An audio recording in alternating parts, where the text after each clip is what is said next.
Rádio Brasa.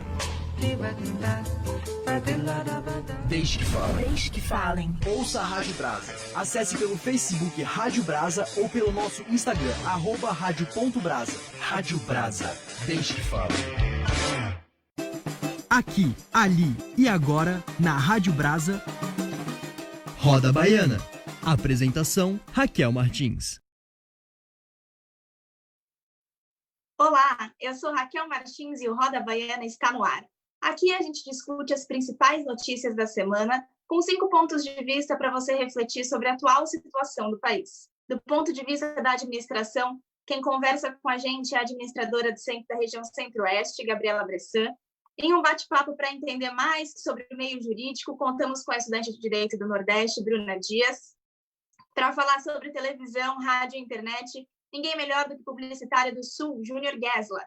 Informações atualizadas é com o jornalista Lucas Maciel, da região norte do país. E eu conto para vocês as notícias da região sudeste. Sejam todos muito bem-vindos ao Roda Baiana. A nossa primeira pauta do programa foi algo que aconteceu ao longo de muitas semanas e hoje foi uma pauta muito importante, muito discutida nas redes sociais e também na mídia, que diz respeito às manifestações, né? Ao longo das últimas semanas, a gente já acompanhou manifestações pró-Bolsonaro que ocorreram em Brasília e também em outras regiões do nosso país.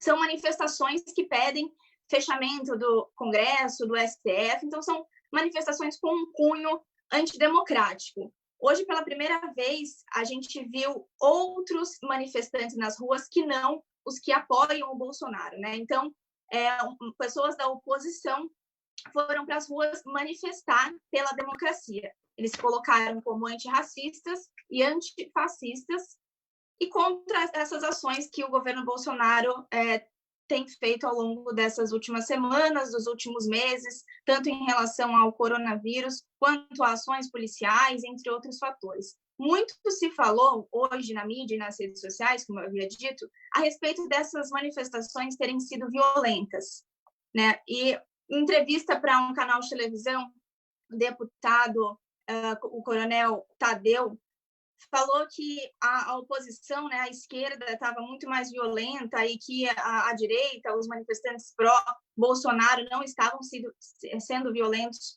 em momento algum. É importante a gente ressaltar que a violência ela não é positiva em nenhum aspecto, independente de ideologia ou de partido. É sempre importante que o diálogo prevaleça acima de qualquer coisa. No entanto, no momento que a gente tem um grupo que vai contra a democracia, isso é um tipo de violência. Por mais que a gente não esteja falando da violência física, e contra algo tão importante, é realmente impactante. É muito triste também que a imagem da bandeira do Brasil seja associada a apenas uma parcela da população brasileira. Isso é realmente algo que dificulta um pouco o diálogo também para falar do Brasil como um todo. Bom, saindo um pouco desse aspecto do viés ideológico das manifestações, a gente precisa falar que isso impacta muito a questão da pandemia, já que a gente está num momento que prezamos todos os dias pelo isolamento social, é algo que tem se falado todos os dias. Então, para trazer um pouco mais esse aspecto, Lucas Maciel. Raquel, é importante o que você trouxe pelo olhar social mesmo e político dessas manifestações. É importante a gente ter um olhar delicado, porque a forma com que os políticos reagem, a forma com que a sociedade reage, a forma com que a polícia reage a cada tipo de manifestação é importante ser pontuado para que as pessoas enxerguem essas diferenças e vejam como as diferenças são tratadas, as diferenças de ponto de vista, as diferenças políticas. Mas voltando para essa questão das manifestações e os impactos na pandemia, eu acho que é muito cedo para a gente ter dados e já ter algum retorno sobre como está impactando. Porque quando você olha as manifestações pró-governo, pró-Bolsonaro, contra o isolamento, contra o STF, são aglomerações que a gente não tem um retorno sobre como impactou, quantos infectados tiveram ali, não tem como.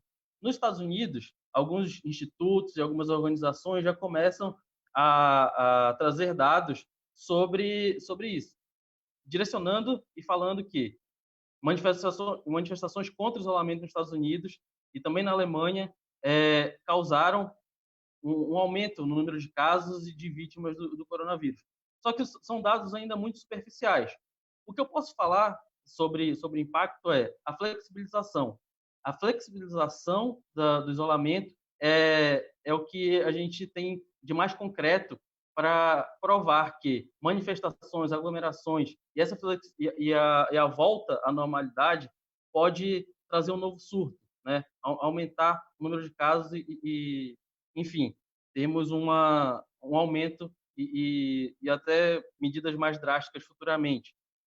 Vou trazer dados, por exemplo, um aumento de 80% no número de casos no sul do país, a partir do isolamento, da flexibilização do isolamento. Em São Paulo, nos últimos 4 dias, informações dos últimos 4 dias, teve um recorde de 6.382 casos em 24 horas. No Vale do Paraíba, em São Paulo, os casos o aumento do número de casos foi de 343%, enquanto o número de mortes foi de 167%. Na Bahia, em Feira de Santana, no primeiro dia de flexibilização do comércio, houve um aumento de 105% no número de casos de coronavírus. Aqui no Pará, aí eu trago para o caso de Belém, que hoje é a segunda cidade, só perde para São Paulo, no número de casos, no aumento do número de casos e estado de calamidade mesmo. Os 5 bairros, como eu já tinha até citado em outro Roda Baiana, que mais tem no número de casos de coronavírus aqui na capital, 4 são na periferia, 4 são em bairros onde as pessoas precisam ir às feiras, precisam se aglomerar por algum motivo, onde o comércio ele vem infringindo regras. Então, é preocupante porque pessoas, principalmente ligadas ou favoráveis ao governo Bolsonaro, vêm com o discurso: porque os 14 estados que têm governadores, que têm líderes contrários ao governo, são os que têm o maior número de casos, número de óbitos. Sim, hoje são os estados que mais notificam os casos, são os estados que mais fazem os testes nesses pacientes, nessas pessoas com coronavírus. E aí, quando você vai estudar as subnotificações, temos Minas Gerais como o estado que mais tem subnotificações, e tem um governador que é favorável ao governo. Quando você vai estudar as subnotificações dos estados que têm o maior número de casos de subnotificação, não são aliados, quer dizer, são aliados do governo. Então, é necessário ter esse cuidado na hora de aceitar uma informação, né? E aí, casos como Espanha, Alemanha e Coreia do Sul também, quando começaram a flexibilizar o comércio e a rotina, também tiveram um aumento no número de casos. E aí eu já passo a bola para a Gabi, que também vai falar um pouco sobre esses casos da Coreia do Sul e da Alemanha também. Boa noite, gente. Sim, Lucas, vou falar um pouquinho sobre esses outros países e de como eles reagiram de forma com a pandemia, né? Claro que nenhum deles houve algumas manifestações, só que poucas, nenhuma deles tomada a proporção igual o Brasil está acontecendo, né? Que não deveria. Em meio a um momento tão complicado, tão caótico, nós estamos vendo tanta gente indo para manifestação, indo para a rua. Gente, isso não é hora. E muita gente, às vezes, nem usando as proteções, nem usando máscara, e simplesmente, às vezes, nem sabe se tá com corona, porque tem muita gente que é assintomático, né? Mas, fazer o quê? Vamos ver se a população se conscientiza e para com isso, fica dentro das suas casas. Mas visando agora um pouquinho outros países, a Coreia do Sul, ela como ela lidou, né, com a situação do Covid. ele foi um dos exemplos, a Coreia, ela foi um dos exemplos de controle do aumento do caso, porque ela simplesmente começou a fazer testes muito rápidos na população. Então, isso conseguia controlar um pouco e rastrear as pessoas que estavam infectadas. E o importante de tudo, lá a população cooperou. Então, era para ficar em casa, então ficaram em casa. É isso que tem que fazer. E a população não é uma brincadeira. Essa pandemia não é uma brincadeira que onde, eu posso sair porque eu sou autoimune. Ninguém é autoimune. Outro país, igual até o Lucas comentou, foi da Alemanha, que eles também procuraram, a maioria foi o teste rápido, por conta que, assim, até uma fala que o diretor-geral da Organização Mundial da Saúde falava que ele defendia que não é possível combater o vírus sem saber onde ele está. E é exatamente isso que os exames estavam fazendo na Alemanha. Eles estavam conseguindo detectar muito mais rápido as pessoas que estavam com a doença para conseguir isolar elas. O Japão também foi assim, só que no Japão eles aumentaram o número de testes, só que eles preferiam que as pessoas não iam atrás dos testes. Como assim? Porque às vezes um ponto de teste, ele vira um ponto de contaminação. Muitas pessoas, mesmo tendo distanciamento, muitas pessoas às vezes iam fazer os testes e acabavam se contaminando, né? Porque às vezes, querendo ou não, tocava em alguma coisa, e vai fazer alguma coisa mesmo com máscaras, na hora de tirar a máscara, acaba se contaminando pela forma de tirar de forma inadequada e acabava aumentando mais os casos. Então, eles preferiam que, você está com alguns sintomas, se você só procura um hospital, se você está em um grau mais elevado, né? Que são as pessoas que às vezes têm problemas já de saúde, que é onde são os mais vulneráveis. E aí a Espanha também fez a quarentena. Agora, o que mais fez, o mais rígido, né? O país que foi a Itália, que teve o maior caos. E realmente, ali ninguém podia sair, teve multas e tudo mais. E é isso que eles precisavam fazer, e é isso que o Brasil precisa fazer também. Aceitar que a única forma necessária, a única forma que vai ajudar a gente a diminuir essa pandemia, que aqui no Brasil ainda está extremamente caótico, só aumentando o número de casos o tempo todo, é seguindo a quarentena certa, é ficando em casa, só saindo-se de extrema necessidade. E, claro, não pode generalizar, porque tem lugares que às vezes nem tem casos ainda, mas pode ter. Então, tomar um cuidado maior e seguindo as regras, os cuidados e tudo mais. Agora, visando um pouco essa parte um pouco mais dos direitos, das leis, a Bruna vai vir falar um pouquinho para a gente por que desses direitos, quais são os direitos que está podendo ter, né, durante essa aglomeração, essas manifestações mediante ao governo Bolsonaro. Muito obrigada, Gabi. Para começar introduzindo esse tema na esfera jurídica, é indispensável que a gente busque, ao máximo, nos livrarmos das nossas crenças particulares, para ter uma ciência jurídica, um direito puro. Eu falo isso principalmente porque, supostamente, a gente está num Estado democrático de direito, mas que ele se encontra em constante crise e ameaça. O direito de manifestar, ele está contido na liberdade de expressão. Dessa forma, por exemplo, a Marcha da Maconha. Ele é um evento pela descriminalização do uso dessa droga e que claramente é uma apologia às drogas. Apologia às drogas é crime. Mas por que a Marcha da Maconha não pode ser considerada como um crime? Porque ela está inclusa nesse direito à liberdade de expressão, portanto, à liberdade de manifestação.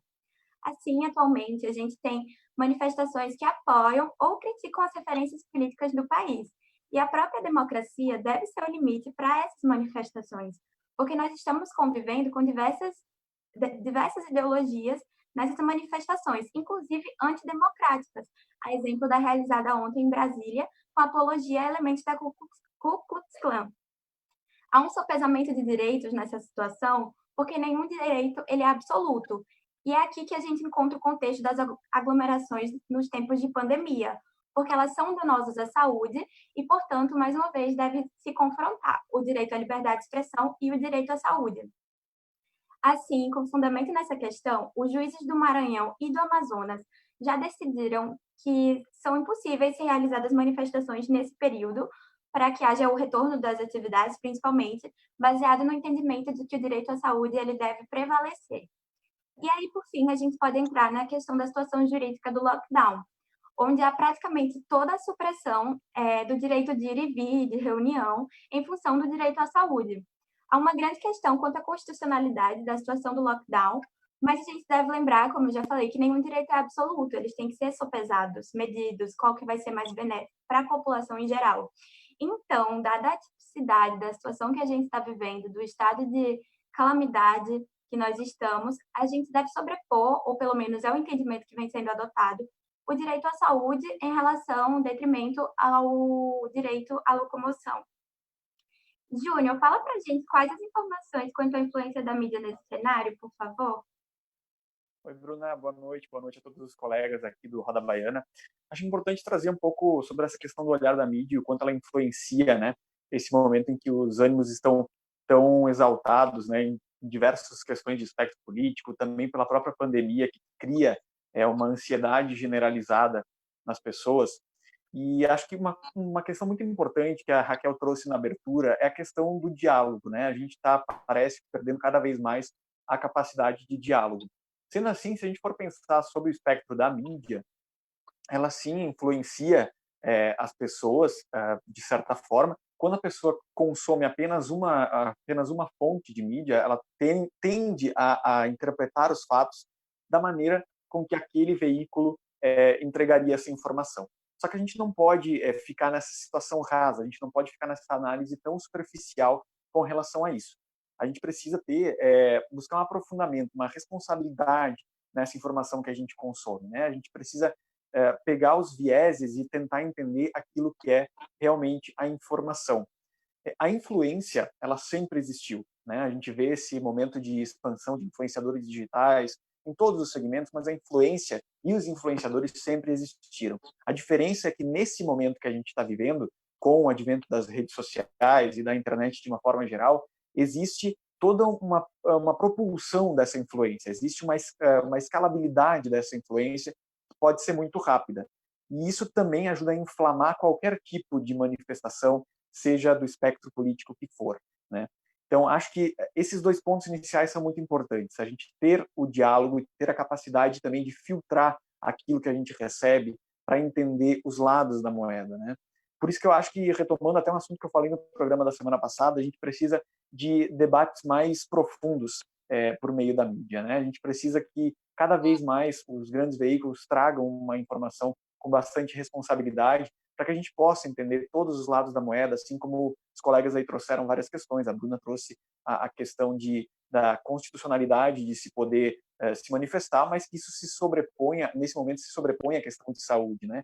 Então, esse tipo de informação que a gente mesmo está trazendo aqui são coisas que, às vezes, a gente, entre nós, aqui acaba descobrindo na hora do programa. Então, mostra um pouco a importância que existe na gente ouvir e consumir os mais diferentes vieses, os mais diferentes espectros de comunicação e fatos sob o olhar de várias pessoas e vários entendimentos para a gente conseguir cada vez mais filtrar de uma forma melhor, Raquel. Obrigada, Júnior. É exatamente isso que você falou. É importante que o diálogo ele sempre prevaleça, que sempre haja essa democracia, né, no diálogo, para que a gente sempre consiga conversar sobre tudo e que tudo seja discutido, né, porque tudo precisa ser discutido. Quando a gente entra nesse assunto de que a política não deve ser discutida, deve ser discutida, né, e eu acho que, em certos aspectos, a gente só chegou onde nós estamos justamente pela falta de discussão aprofundada, né? No entanto, apesar disso, a gente ainda tem que lidar com as fake news, né? Então, no momento em que é tão importante estarmos informados para ter sempre um diálogo ainda mais profundo, há a questão da fake news que entra aí como deixando todo mundo numa situação um pouco complicada. Devo acreditar nisso? Não devo? Então, hoje, a gente tem, atualmente, em andamento, um inquérito das fake news no STF, no qual o relator é o ministro Alexandre de Moraes. Então, esse inquérito, qual é o objetivo? Apurar a existência do financiamento por empresários e divulgação em massa nas redes sociais de notícias falsas e ofensas contra autoridades da República.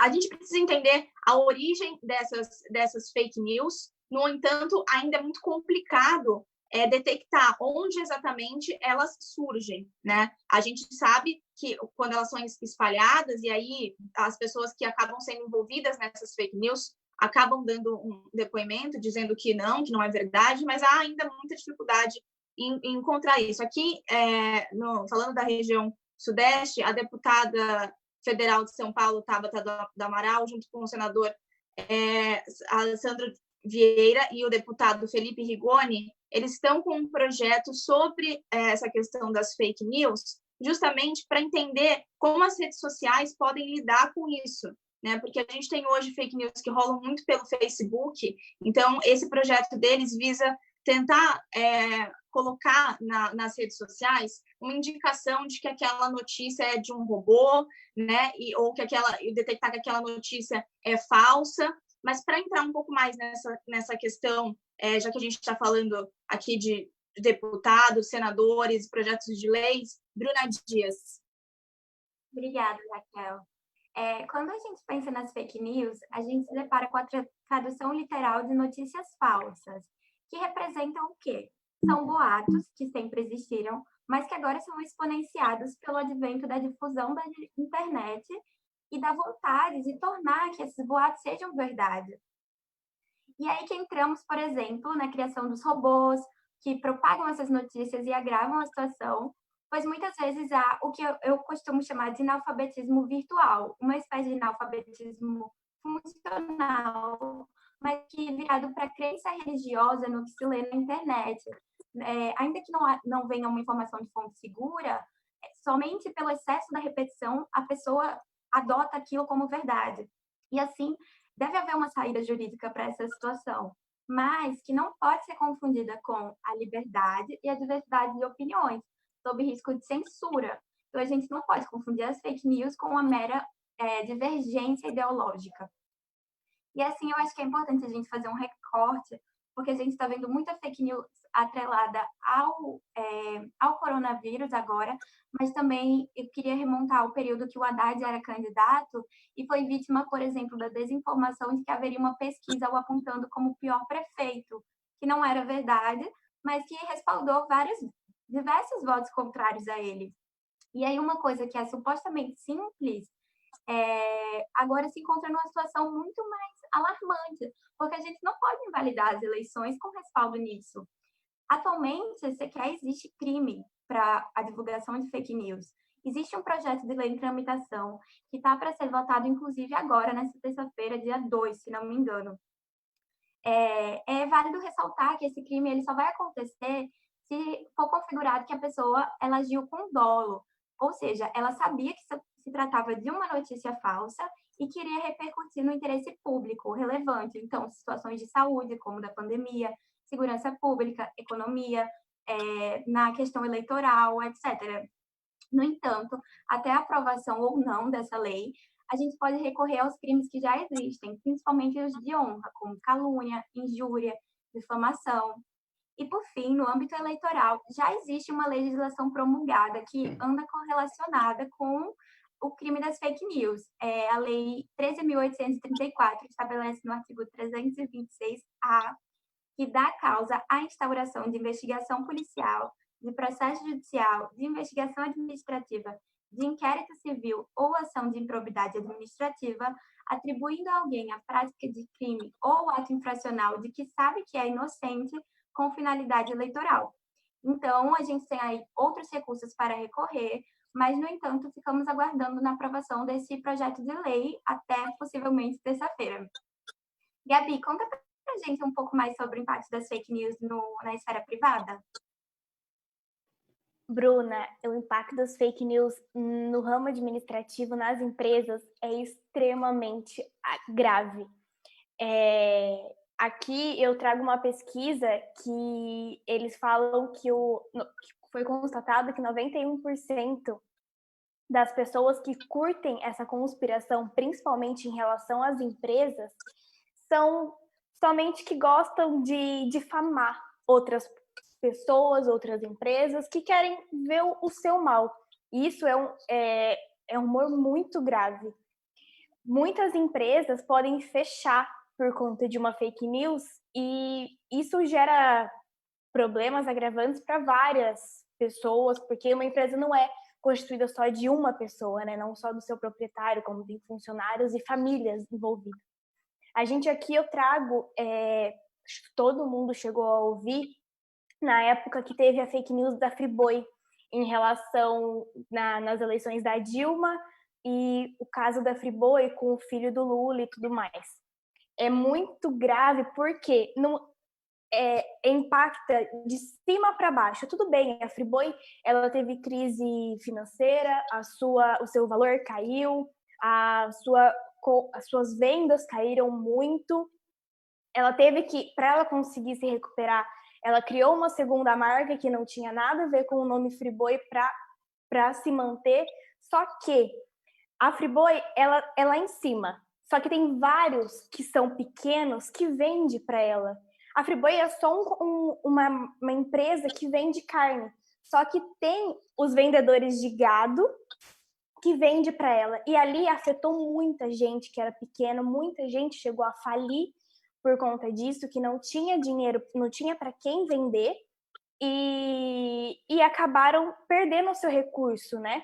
E então, é isso que o grande impacto empresarial é esse. Porque as grandes empresas, tudo bem, ela perde ali o seu valor econômico por um curto período de tempo. Mas ela se reconstrói muito rápido, porque elas são grandes, elas têm capitais, elas têm nome, elas têm credibilidade. Agora, os pequenos que vendem para os grandes, os terceirizados, eles que mais afetam. E esse é o grande problema da fake news, porque ele acaba prejudicando uma rede gigantesca de gente que às vezes a maioria da população não vê. E é muito complicado isso. Agora, Lucas, você consegue me trazer um pouquinho mais de informação sobre as fake news, o impacto dela em relação à sociedade e à política? Quando a gente pensa em fake news, a gente já direciona, acho que automaticamente, a política. E aí a gente tem que ter claro na nossa cabeça que a fake news ela existe independente do seu posicionamento político. A fake news ela foi criada pelo homem. O homem ele dissemina fake news. Então, não é da direita, não é da esquerda. Mas por que ganha evidência tanto sobre os eleitores pró-presidente, pró-Bolsonaro? Justamente porque os aliados sabem usar da melhor forma essas fake news e são as pessoas que mais disseminam essas fake news. E aí eu vou trazer um exemplo e até uma indicação para quem está nos assistindo e para as pessoas que vão assistir posteriormente, para vocês que estão aqui, que é o documentário Privacidade Hackeada.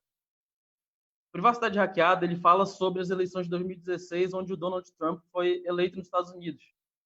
E aí existe ainda o processo de investigação, que ainda não terminou, ainda não foi totalmente concluído, porém, o que já foi descoberto é muito claro. Eu não vou entrar muito no mérito de tudo que aconteceu, porém, em 2016 existia uma empresa contratada pela comissão de frente que apoiava o Donald Trump para fazer investigação de dados em redes sociais, mais especificamente no Facebook, para traçar um perfil dos eleitores nos Estados Unidos. E aí invadiam as contas para criar esse perfil e disseminar o que aquela pessoa acreditava. Se ela tinha um perfil pró-Trump ou contra o Trump, não interessava muito. O que eles direcionavam eram nas pessoas que estavam indecisas ou que poderiam mudar de opinião. E aí eles criaram uma outra comissão dentro dessa frente para criar fake news sobre a candidata rival, que era Hillary Clinton, e disseminar como se ela estivesse doente, enfim, várias informações falsas sobre ela. Então, virou uma indústria das fake news. Dentro desse documentário também foi citado o Bolsonaro, nas eleições de 2018, e como essas pessoas, esses apoiadores, sabiam utilizar essas informações falsas a favor deles. Aqui no Brasil, Lucas, ainda... Desculpa te interromper, a gente só para dar tempo do Júnior falar um pouco sobre esse aspecto, que a gente está com o tempo um pouquinho corrido aqui na Roda Baiana hoje, já que você citou a respeito dessa parte midiática até do documentário, Júnior, você consegue falar um pouquinho para a gente sobre isso, essa questão da revolução usuário-mídia, pontos positivos, negativos? Raquel, eu acho que é importante a gente trazer um pouco do panorama pelo olhar da comunicação, de como é que a gente chegou, né, nesse lugar de fake news. Fake news, na verdade, sempre existiram. De novo, aqui, retomando o que eu falei antes, é uma questão só que passou a ser muito mais disseminada, muito mais rápido, né? A revolução do usuário mídia, que a gente fala na comunicação, é a partir do momento em que a mídia de massa, ela não é mais a única forma, ela não consegue mais ter o poder de emitir algo e não receber mais nada de volta, né? Então, a partir do momento em que o usuário, todos nós temos uma mídia nas nossas mãos, nós somos capazes de trazer isso traz aquele famoso ônus e bônus, né? A gente consegue ter uma manifestação livre de todas as pessoas. O Roda Baiana não aconteceria se a gente não tivesse a revolução do usuário mídia, só que também a gente tem o uso disso para uma forma de denegrir imagens, de destruir pessoas em geral, né? Acho que a gente tem que levar em consideração que, nesse momento, linha editorial não muda fatos, né? Então, não importa, as grandes mídias, elas têm um compromisso, pelo menos a gente espera que tenha um compromisso inicial com os fatos, né? Então, independente da linha editorial que elas seguem, o fato está ali. Por isso, eu retomo aquilo que eu falei antes. A gente precisa consumir de linhas editoriais diferentes para que a gente possa trazer um olhar um pouco mais crítico, um pensamento crítico sobre isso. Porque hoje a gente vive uma cultura de se informar por títulos, né? A gente não se aprofunda nas notícias, a gente não vai a fundo para entender, e isso acaba complicando bastante. Acho que, para finalizar aqui, só queria trazer uma última questão. Existem dois lados da moeda nessa questão da revolução do usuário e da grande mídia. A primeira delas é que a grande mídia, de fato, teve que entender que não existe mais comunicação de massa em que só se emite e todos recebem da mesma forma, sem retornar essa informação.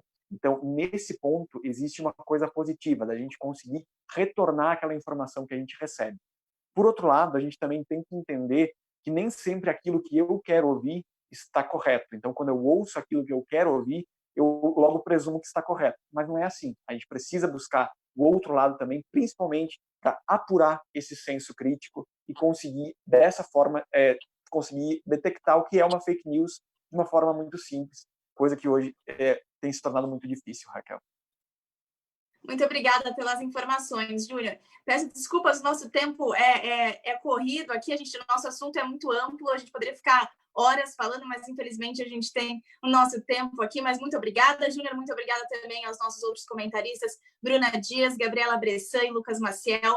A primeira temporada do Roda Baiana chegou ao fim. Nessa temporada conseguimos realizar 6 programas. Gostaria de agradecer a cada um que fez parte dessa história. Estamos juntos, apesar da distância. Só somos nacionais se falamos de todo o Brasil. Aqui somos vários em um só. Uma ótima semana para você, ouvinte, e até uma próxima. Aqui, ali e agora, na Rádio Brasa. Roda Baiana. Apresentação: Raquel Martins. Rádio Brasa.